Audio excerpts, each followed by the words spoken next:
Hello and welcome to this month's edition of Penarth Social Media TV. I am very excited to be at the Penarth Lifeboat Station with Kath Fisher, who's going to tell us a little bit about the work that they do here. Now, they're one of the busiest in South Wales. It's Penarth really and Porth Call, isn't it? That's right. Are the busiest. Now, you've been volunteering here for 25 years, which seems unbelievable because you're only 40. Sounds like an awful long time, but I first started when I was 15 with the Duke of Edinburgh, which is a fantastic scheme, and I enjoyed it so much that I stayed on, became shore crew as I was too young to be actual crew. So I'd like to know, why are you involved? What did you get out of it? It's just a fantastic organisation, obviously saving lives at sea and providing sea safety advice. One of the messages that you want to get across, obviously, is the tidal change in this area is phenomenal, isn't it? It's the second highest in the world in the Bristol Channel. So you can easily get caught out on places like Sully Island, but the message you want to get across to the public is please do call, because people have been embarrassed to before, I guess, haven't they? That's right. Our tidal range here can go up to 14, 15 metres, like you said, second highest in the world, and people can get caught out, and that's not a problem. What we want to say is that please call, if you think you're in any trouble at all, please call the Coast Guard, dial 999. The two main things for you guys is you need to raise money and you need volunteers. That's how all of this happens. For anyone that wants to be a volunteer, what would you say to them? What would they get out of it, do you think? It's just a fantastic organisation, people from all walks of life. You don't have to have any prior nautical knowledge at all.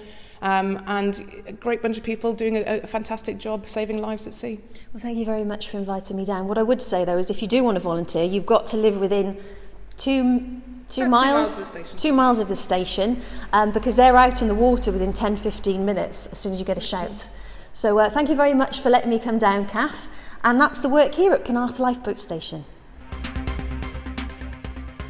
Well, what is it like on Sully Island? Well, last Sunday I took a walk with a fellow journalist to find out what it was like and how long it was going to take us to get there and back. This is high tide and clearly not the time to cross. But just 2 hours and 46 minutes later, it looked like this. So with plenty of time, I walked across to Sully Island with fellow journalist Marcus Steed.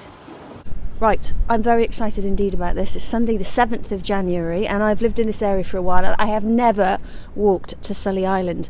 I've got some company. Introduce yourself, please. Marcus Stead, freelance journalist and someone slightly mad to be doing this on a day like this. I just said to Marcus, we're walking over to the island and he looked horrified because all he can see is waves, and I'll show you that in a minute. But there are people over there, and we're going to go because they're there, so it's a good sign. Other people are going. It is. I mean, you know, the fresh air, new year, new start, get some exercise, get out in the open air. This is a good way to start 2018.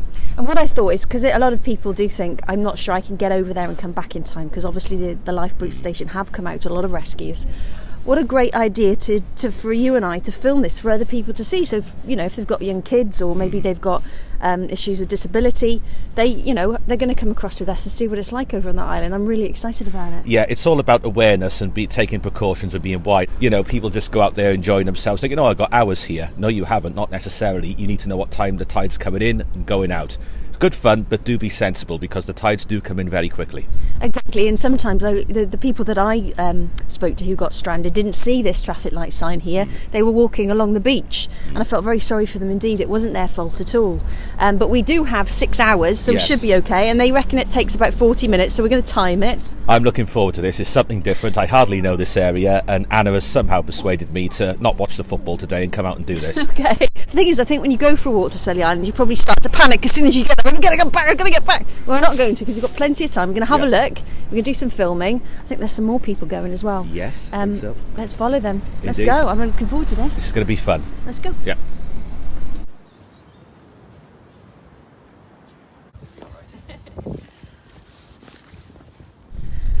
I'm not sure we've gone the right way. We've got a bit stuck here in the. You certainly couldn't bring a wheelchair or a pushchair, could you? What's that? You couldn't bring a wheelchair or a pushchair. Oh no, definitely not. I just about managed to not fall over. I've nearly gone a few times already. My kids now, the 5-year-old, would just be jumping in that and get soaking wet feet, and then we would have to go back. But he's playing cricket instead, which is probably just as well, isn't it? No, we're not halfway. We're about quarter of the way. Yeah. And that's literally taken a few minutes. It's just very slippy. That's the main thing I was saying. And after about 20 minutes, we eventually made it across to the other side of the island. And this is what it looks like on a very sunny but cold and windy January day. Well, at this point, I left Marcus to reach the east side of the island. Now, you won't actually be able to hear what I'm saying here because it was so windy. It was actually very treacherous, and at any moment, I felt like I might be knocked off my feet. Well, at this point, we actually realised that it was too windy to film, and we quickly made our way back. Yeah. The wind has actually gone into my head and my brain. Now I feel like a zombie now, to be honest. I can just about get my words out. My nose is running and my head's freezing cold. I didn't bring a hat like Anna. Well, I was a little bit disappointed because I was hoping to be able to walk over the island to the other side, which was a little bit naive of me because it was just a big bog. Not going to happen, Anna. Not today, anyway. But, you know, what I say, good pair of walking boots, that's what you need. Hat, gloves, mobile phone fully charged. Just be on the safe side and have somebody with you. Do not do it by yourself, and also be aware if you've got elderly relatives or children who aren't particularly agile, probably not for them either. And we finished our adventure in the local pub with a much deserved pint. Now, if you do get stuck on the island, the advice from the RNLI is to always call them. They would rather you be safe than sorry. Time now to take a look at two properties that are on the market in Penarth. These are hot properties. I went with Brees Homes to take a look inside. So these are our two properties, both in Penarth, but very different locations and very different views. One, a beautiful open sea view, although rather windy today, and the other, a quiet rural view with the sound of just the birds' song. Well, this property in Penarth Marina is on the market for £559,000 and this one on Cross Common Road for £828,000. I met with the agent Brad Young and asked him why these are his hot properties of the month. So I'm quite excited about this property because this is kind of the dream, isn't it? This is the lifestyle. Absolutely. Yeah, it's simply stunning. But being honest, it's one of the nicest properties I've been to. It's unique on a lot of levels, and the land, the bedrooms, bathrooms, designer kitchen, and just lovely spot. Now let's go through some of the details. What really stands out about this property, I think, compared to others is the fact that you can purchase more land. Is that right? 10 acres? 10 acres in total. It's on as two, so we can do the house and the ground it's set in, which you'll see some shots of later. And likewise, it's in 10 acres, so that's up for sale with the owner as well. You're in a very quiet location in a rural area, down a quiet country lane, just 10 minutes drive from Penarth. Yeah, I mean, we've been here for 10 minutes. The only people who've gone past, there's two people on horses, no cars. There's driveway, 6 cars can go in the drive, double garage, and yeah, front garden, wraparound balcony and a back garden as well. You have a large decking area in the garden. Now that used to have a swimming pool under it, which you could... Swimming pool's ready to go. It's a concrete swimming pool. It's been decked over just because it wasn't being used. But in terms of reusing it, it's a simple case of taking the decking up and it's ready to go. There's also a hot tub in the back when we get slightly better weather. And it's a completely flat garden as well. So there you go. If you've got £828,000 or anywhere near that, this is the kind of house that you can buy near Penarth. So from a rural location in Penarth, we go down to the marina for our next hot property with Brees Homes. Why have you chosen this property? That's what I have to ask you first of all. There's a number of reasons. One, it's Penarth Marina, which seems to be very popular at the moment. There's 4 double bedrooms, 3 bathrooms, driveway and a garage and a front and a back garden as well. Now, what I have noticed that's unique about this property from my perspective from coming in is it almost feels like you're on a boat.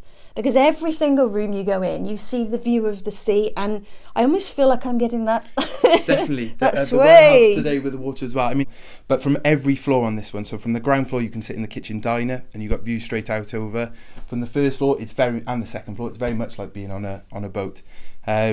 It's the views for me are astounding. They're incredible. And this location as well, no one can build in front of this.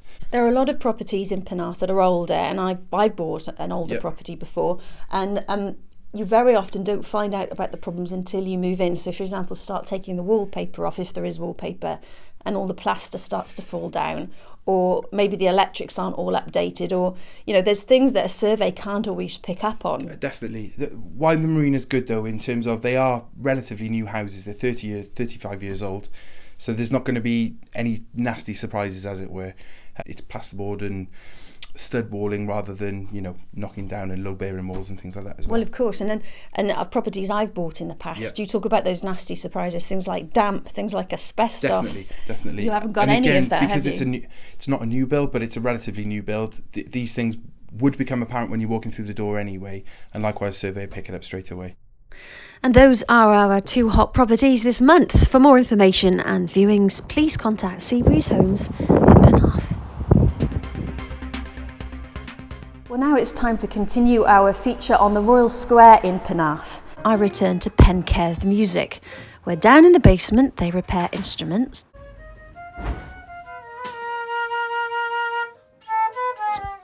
And up on the shop floor they sell them.